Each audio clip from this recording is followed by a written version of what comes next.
Welcome to Kwentong Barbero, Chismis o Totoo. Ang show kung saan ang mga kwento ng kasaysayan, krimen, pamahiin, at chismis na madalas sabihin na kwentong barbero ay ating pagkukwentuhan.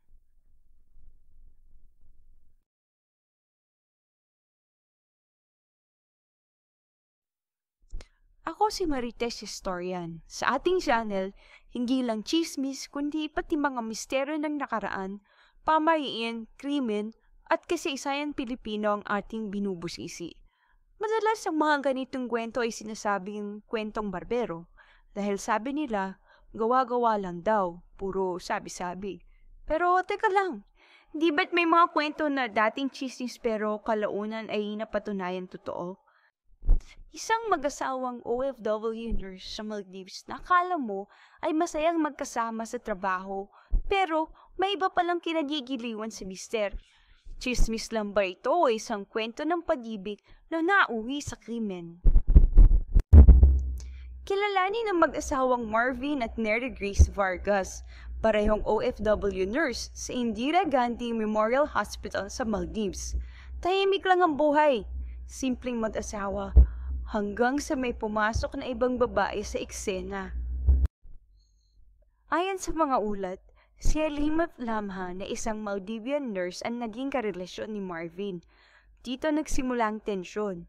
May selosan, may pagtataksil, pero walang nakakaalam kung gaano na ito kalala.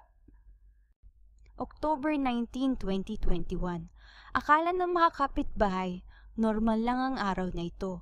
Pero sa loob ng apartment ni Marvin at Mary Grace ay may malagim na plano.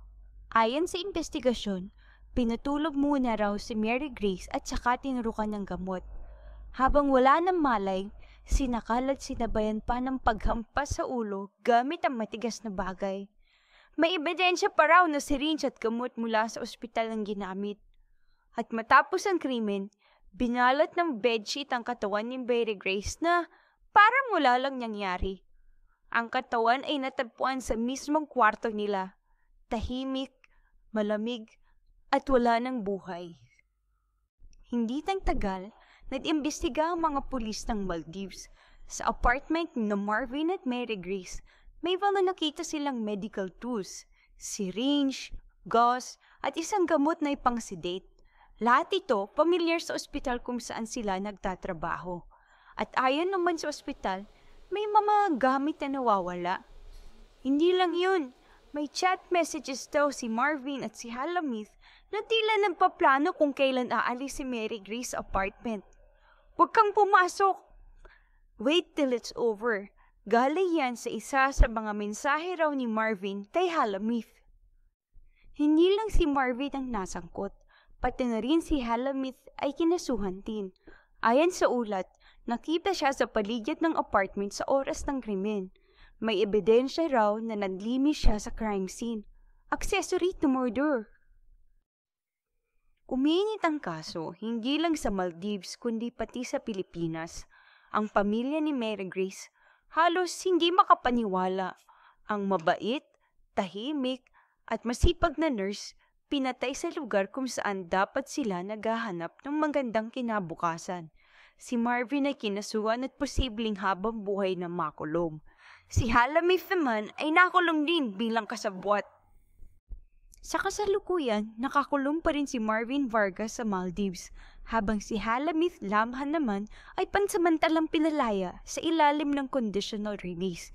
Ngunit kapag napatunayang silang dalawa nga ang may sala sa pagkamatay ni Mary Grace, haharap sila sa mas mabigat na parusa.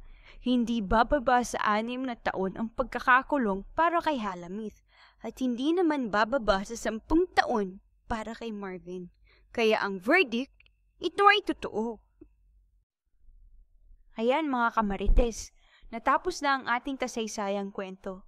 Sa channel na ito, pag-uusapan natin hindi lang ang mga sikat na bayani, kundi pati ang mga misteryo ng krimen, kababalaghan, pamahiin, at syempre ang mga tinatawag nating kwentong barbero.